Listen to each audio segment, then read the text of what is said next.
Hello everyone, Dan here from the Next Issue Podcast. On today's video, I'll be doing a review for season 2 of The Bear. That's right, the whole season. We're not going to get too much into any details. I just kind of want to give you the overall feel. Part of the reason I'm doing this is because The Bear is one of the only shows that I actually enjoy binging. So this one was 10 episodes long. Most of the episodes are around 30 minutes. There's one or two that are a little bit longer. So yeah, this is just a really well told story in about 6 hours.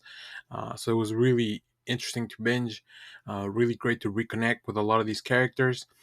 Quick synopsis in this show: a chef goes back home after his brother's passing, and he inherits his restaurant. In season 1, we saw all those struggles, but at the end of the season, they came up with all this money that they could use to redo the restaurant, and Carmi can redo the restaurant in his vision, aided by some of his, so all his new crew really that works at this place.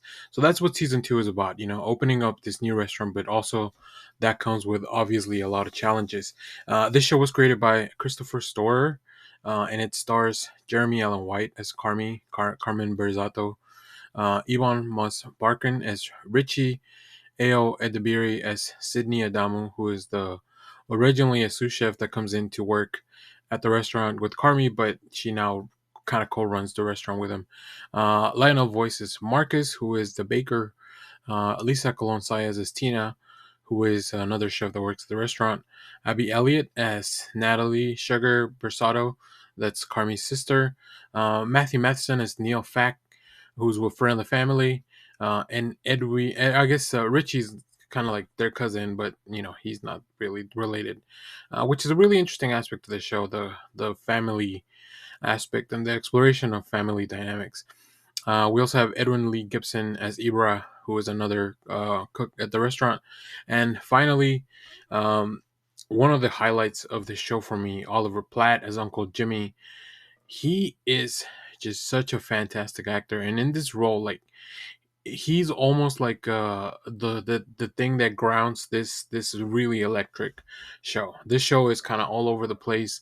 Tensions are high, but whenever Oliver Platt comes into the screen, like I don't know, the show becomes a lot more grounded, very enjoyable. Like a really like he's just such a great casting in this show.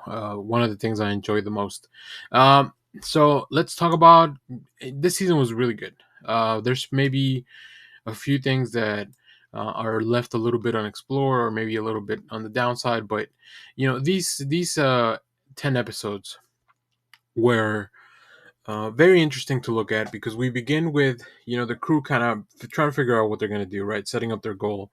The show always keeps up this like super fast, frenzied, kinetic like feel to it. Like there's so much movement. The camera movements are very dynamic, very interesting. They're all over the place. It really gives you that atmosphere of being in a really busy restaurant, especially if you've ever worked in more of a high-end establishment. You'll know that everything has to happen at a specific time.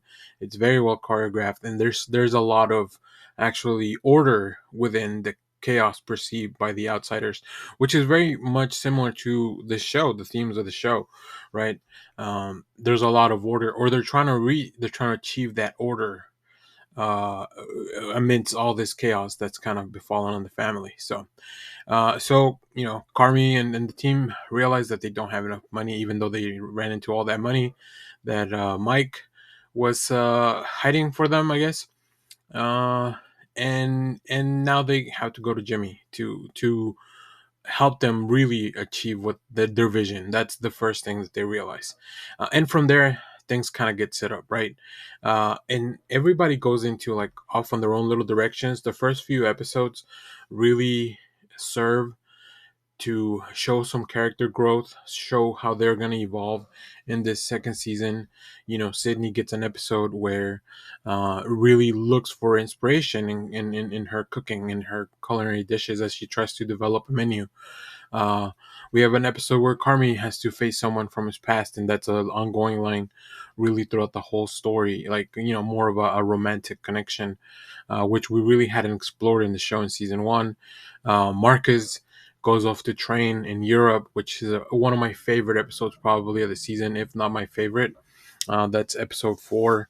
And yeah, like Richie also gets a really Richie probably has the most growth uh, in the season, which and I'll talk about this a little bit later.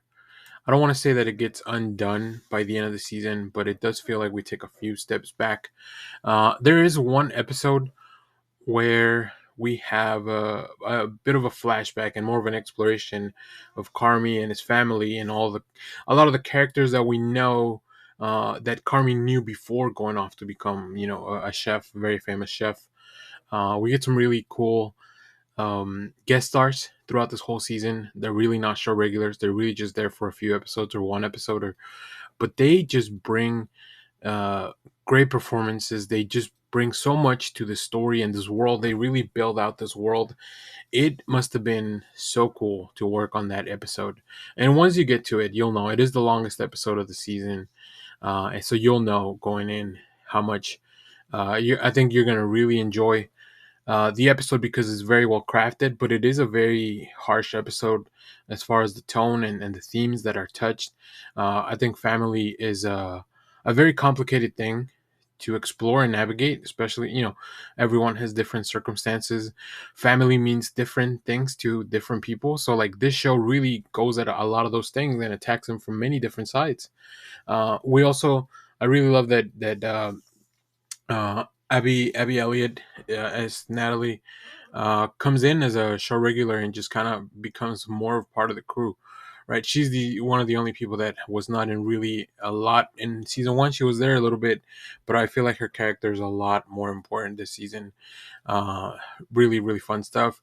Another one of my favorite episodes is the one where Richie has to go train in the art of fine dining and figure out why people do this. Right, it's called staging. He stages at a restaurant that Carmi has the connection with the chef, and we explore also like what is fine dining. Why do people seek it out so much? Why are people willing to put up with it? Why are people willing to work in that industry? And I think this shows while we've seen some of the worst parts of the fine dining industry, I think this shows some of the better aspects of it.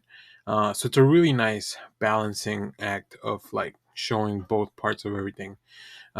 It's really like if you've ever worked in the service industry or specifically in a restaurant, I think this show really hits in a little bit different just because you see a lot of things or a lot of things that explore and they're heightened for sure.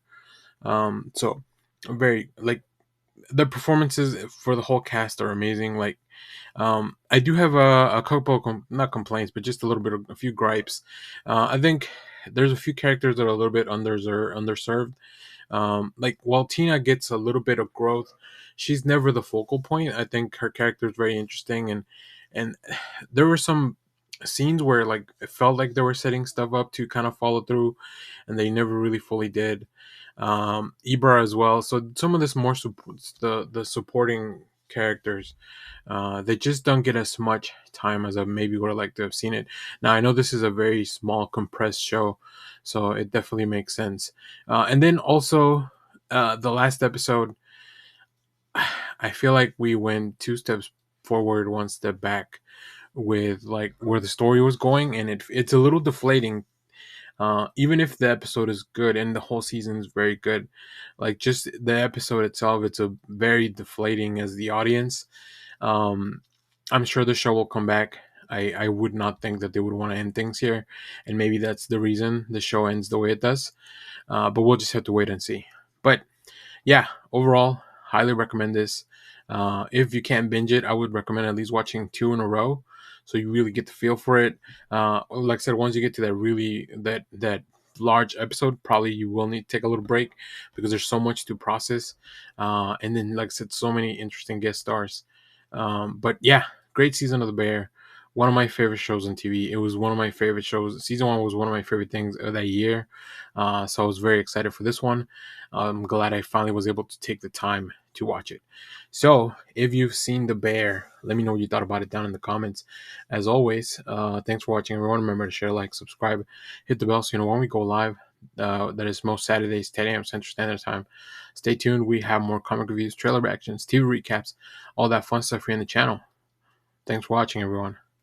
Bye bye.